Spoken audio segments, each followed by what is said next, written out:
My husband and I had been married for 7 years. We finally had our first child. When I shared the pregnancy results, full of joy, he frowned and asked whose child it was. I froze. Of course it's yours, I said. We have been married for 7 years without any children. I went on a business trip for 2 months, and now you're pregnant? Are you joking? Hearing those words left me stunned. I was 2 months pregnant. The timing didn't match. Lucia, Guillermo's mother, mocked from the side. Is that why you go out so often at night? Are you having an affair with another man? Esteban used to go out at night because he worked overtime, and those accusations made me so angry that I almost lost my composure. In the end, I tried to remain calm and told Guillermo, if you don't believe me, then let's do a paternity test. Unexpectedly, Guillermo agreed. The disappointment I felt was so deep that I decided to go to my parents' house after taking the test. The results would be ready in 3 days. Guillermo and I agreed to go to the hospital together to get them. If the child was his, he would apologize to me. If it wasn't, he would divorce me, and I would have to leave the house. During those 3 days, Guillermo didn't contact me. I was so sad that I told my mother, Clara, that when the results came out, I planned to abort the baby and divorce Guillermo. She advised me to give him another chance. Guillermo loves you. He hasn't had a child for so long, and he never said anything. It's normal for him to have doubts when you suddenly become pregnant. Wait and see. When the results come out, he will apologize to you. She was right.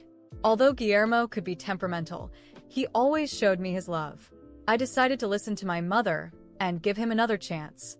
On the day the results came out, I overslept. When I was ready to leave, the doorbell rang. It was Guillermo standing outside. I thought he had come to pick me up after seeing the results and was about to apologize for his mistake. Did you read the results? I asked. I hadn't finished speaking when Guillermo, visibly angry, reacted in a way that deeply surprised me. Without further explanation, he began yelling at me, his words filled with accusations. He showed me his phone, where I saw messages from Marta Gonzalez, a friend of his from college. Marta had told him that Eduardo, a colleague of mine, and I were seeing each other. At first, Guillermo didn't believe her, but Marta sent him a photo of some underwear that looked familiar to me. I had worn it the night before Guillermo left on his business trip. I tried to explain. Guillermo, those aren't my underwear. But he, increasingly agitated, refused to listen. If they're not yours, then whose are they? He asked insistently. I realized that this might have something to do with Lucia. I quickly remembered that Lucia had a habit of taking my clothes without my permission. Once, I came home early from work and found her in my bedroom, saying she had mistaken the room. After she left, I found a piece of lingerie on the floor that wasn't mine. Could it be that Lucia was involved? Carefully, I looked up and said to Guillermo, I know it was your mother. Guillermo became even more furious. How dare you slander my mother? She's a decent woman, he exclaimed. I tried to reason with him, but he wouldn't listen. My mother, hearing the argument, rushed out of her room to intervene. Please, Guillermo, sit down and talk calmly. There must be a misunderstanding, my mother said, trying to calm him down. But Guillermo, full of rage, wasn't willing to listen. In the middle of the argument, my mother was pushed, and the atmosphere became even tenser. Some neighbors began gathering in front of the house, worried about the heated argument. What's going on here? They murmured. It seems that Ricardo's daughter cheated on her husband, one of them said. I don't believe it. Ricardo is a decent man. How could he have raised a daughter like that? Another commented. As the crowd kept speculating, Carlos, one of the neighbors, couldn't stand it anymore and approached. Young man, calm down. You can't do this. She's still pregnant, Carlos said, trying to mediate. Guillermo glared at him. This is none of your business. It's a family matter, he replied coldly. Despite his harsh words, Carlos's intervention and the presence of the neighbors made Guillermo back down a little. People began to step away, and the atmosphere became slightly less tense. Isabel, did you cheat on me and expect me to raise your child? Guillermo looked at me with a deep expression of anger, his words filled with contempt. I had never seen him so furious. His eyes reflected a mixture of pain and fury that seemed impossible to calm. Instinctively, I covered my belly and softened my tone, trying to reason with him. I didn't do anything wrong, Guillermo. If you don't believe me, you can call Eduardo and ask him about all of this. Guillermo let out a cold laugh. You say his name so fondly. Do you want him to come and save you? Well, that's not going to happen. I've already taken care of everything, he said, making it clear that he had no intention of listening to reason. He picked up an old wooden shovel that was leaning against the wall and held it in his hand, threateningly, while he continued questioning me. When exactly did you get involved with Eduardo? He asked, not giving me a chance to speak. I shook my head. I'm not with him, I repeated, my voice breaking. Guillermo approached me, and I closed my eyes, expecting the worst. But instead of feeling any pain, I heard my mother's voice as she stepped between us. She shielded me and spoke directly to Guillermo. You're mistaken about Isabel. Please don't continue with this. You two should sit down and talk calmly. If you continue like this, you'll regret it.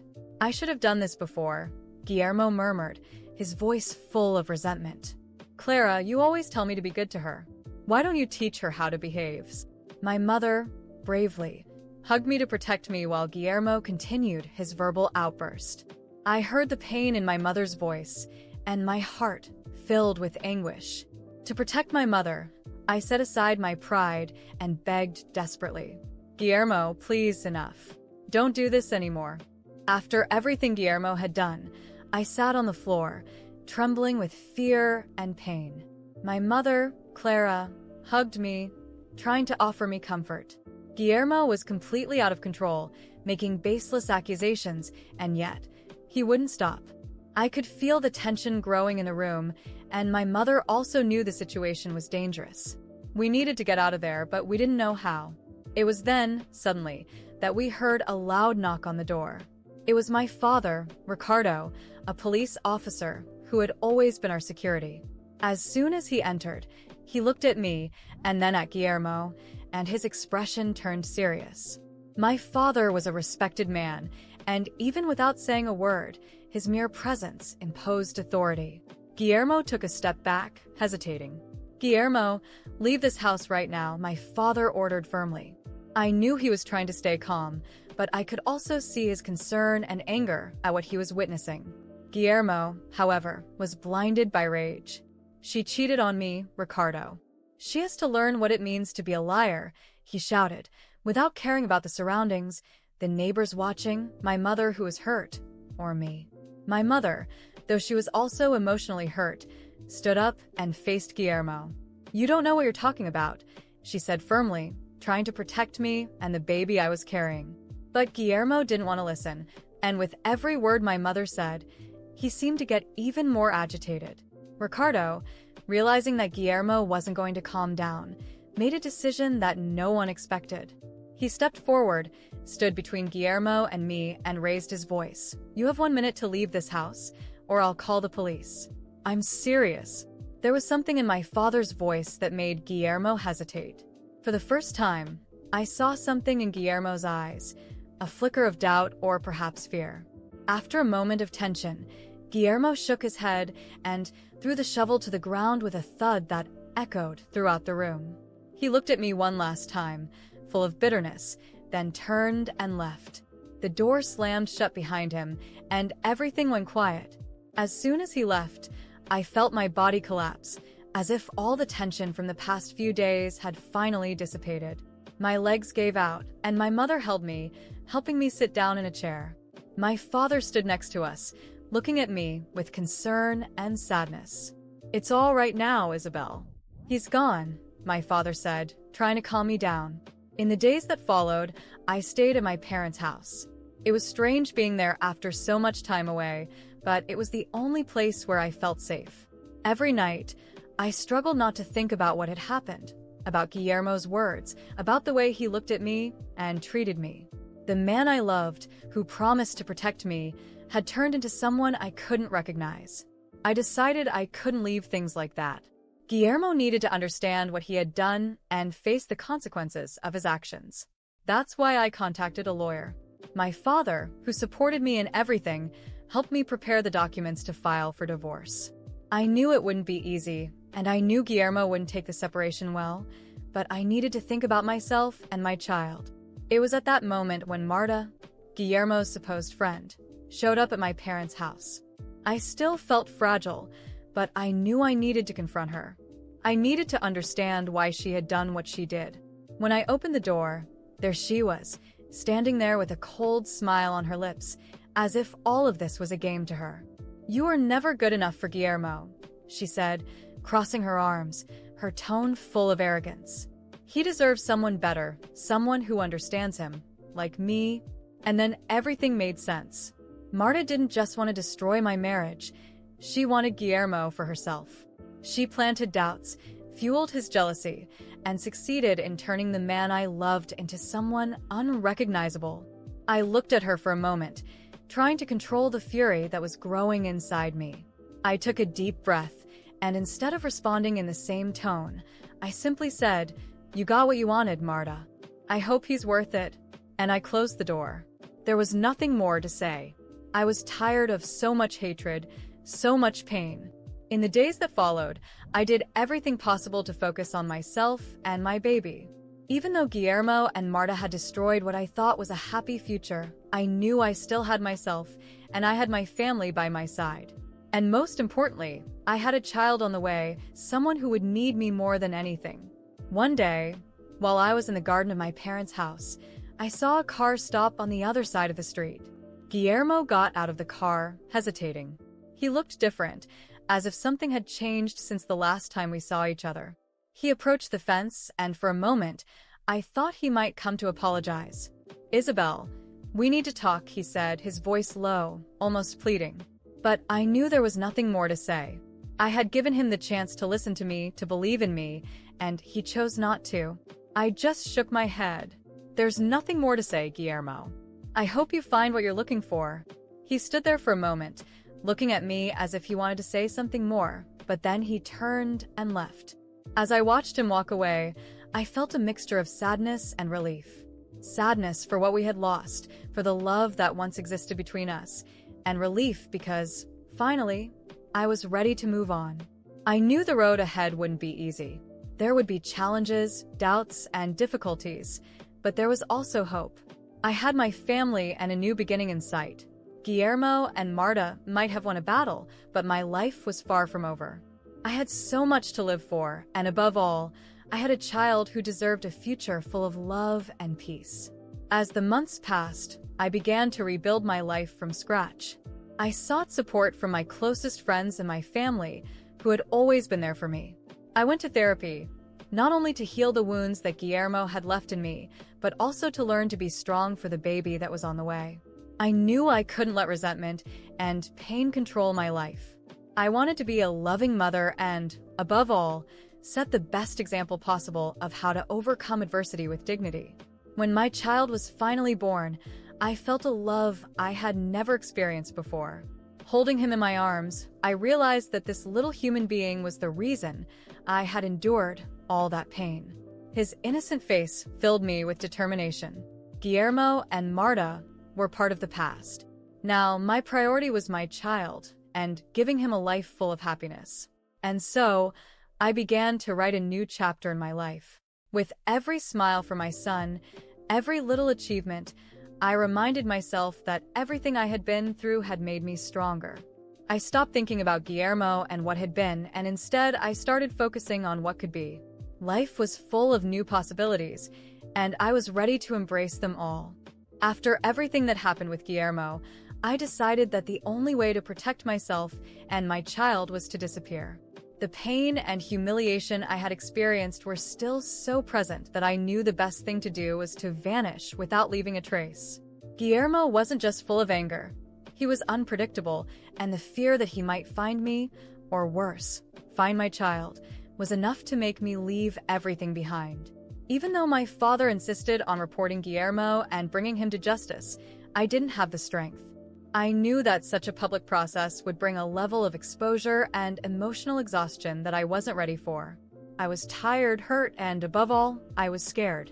Scared that he would try to take revenge, scared that his rage would turn against my family or even against my baby, who had nothing to do with any of it. So, with the support of my mother, Clara, we packed our bags and left for a distant city, a place where no one knew us and where we could start over in peace. It was a difficult period. During the first few months, I constantly felt on the verge of a breakdown, looking over my shoulder, fearing that Guillermo would show up at any moment. Even the sound of the doorbell made me feel on edge. But little by little, I began to get my life back on track, rebuilding each piece of what had been broken. I found a simple job, but it allowed me to pay the bills and provide a decent life for myself and my child. I also began making friends in the neighborhood.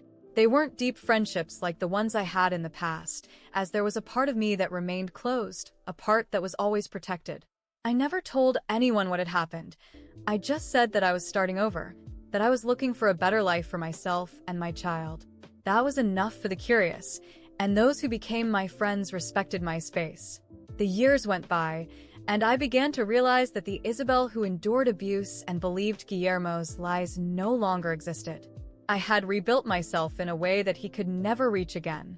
Guillermo became just a shadow in the past, a ghost that sometimes appeared in my nightmares, but that I had learned to face and overcome. I still had fear, of course. Certain situations, like hearing a loud argument or a very aggressive tone of voice, made me recoil, and I knew there were scars that might never fully disappear. Then, one ordinary day, while I was at home watching television, something happened that took me by surprise. Guillermo's face appeared on the screen, accompanied by a headline. My stomach turned, and for a moment, I couldn't process what I was seeing. The news said that Guillermo had been arrested for assaulting Marta. He had gone so far as to injure her severely, and she had to be taken to the hospital. Neighbors gave interviews, saying that the screams from that house were frequent, that Guillermo's behavior had become increasingly unstable in recent times. For a moment, I stood there, frozen. I should have felt relieved, should have felt that justice had finally been done, but all I felt was a mixture of emotions that left me confused. It was as if part of me was happy, as if finally something was balanced in the universe. Guillermo had destroyed so much, my confidence, my peace, the idea I had of what love was, and now he was being held accountable for his actions. However, I also felt a deep sadness. This was the man I had loved, with whom I had planned to have a family, and now he was completely lost. At that moment, my son entered the room. With his cheerful voice, he asked what we were having for dinner. I looked at him, and when I saw his innocent little face, I felt a wave of peace wash over me. I turned off the television and knelt down to hug him. Nothing else mattered now. Guillermo was part of the past, a past I had no intention of revisiting. My life, my present, was right in front of me, and I had no more reason to look back. Life went on, and a few years later, something unexpected happened. I met Alejandro. When I met him, I was distant, closed off to any kind of romantic relationship. I had promised myself that I would never again let anyone get that close to me, but Alejandro was different. He wasn't in a rush. He didn't ask too many questions, and his affection was so sincere and caring that, little by little, he broke down the walls I had built around me. At first, I was scared. I was afraid that by allowing him to get close, I was repeating the mistakes of the past. But Alejandro always respected my boundaries, and over time, I felt safe enough to share parts of my story. He listened without judgment, without trying to fix anything. He was simply there to support me. It was exactly what I needed. Alejandro met my son, and I watched, nervous about what might happen. My son was the center of my world, and anyone who didn't accept him would have no place in our lives. But to my surprise and relief, Alejandro and my son got along from the beginning. Alejandro treated him with genuine care, without forcing anything, just being himself. Over time, this relationship grew and strengthened. He helped him with his homework, played ball in the yard, and the two of them laughed together at things only they understood. One day, amidst laughter on the living room floor, my son called Alejandro Dad. It was something that happened naturally, without pressure. I turned around, surprised, expecting to see an uncomfortable reaction from Alejandro, but He just smiled and continued playing. At that moment, I knew I had found someone who not only loved me but also loved my son as if he were his own. Today, Alejandro and I have a solid relationship built on respect, trust, and true love. He knows my story and understands the scars I carry. He knows there were moments of deep pain, times when I thought I could never open up to someone else again. And yet, he helped me rebuild a future where those scars are not marks of weakness, but proof of everything I have managed to overcome. My son is now growing up surrounded by love, in a safe home with parents who love him unconditionally. Alejandro is a true father to him, and although they don't share the same blood, that never mattered. They have a special bond, something that makes me believe that destiny brought us together in the right way. Sometimes, I see the two of them together, laughing and talking, and my heart fills with gratitude. I have a family that makes me believe that, despite everything I went through, it's possible to start over and be happy again. And what about Guillermo? He is part of the past. Justice may not have come in the way I expected, but it did come. He ended up in jail because of his own choices and is now facing the consequences of his actions. What happened with Marta was not something I wished for, but it showed me that he hadn't changed, that his destructive behavior would end up hurting anyone close to him. And for that, I felt some relief. I felt that time is indeed fair and that, in the end, everyone reaps what they sow. Today, there is no more room for the past in my life. I have everything I need: a safe home, a loving and respectful partner, and a child growing up surrounded by love. I rebuilt myself, moved on, and am living the life I always deserved. And that, for me, is more than enough.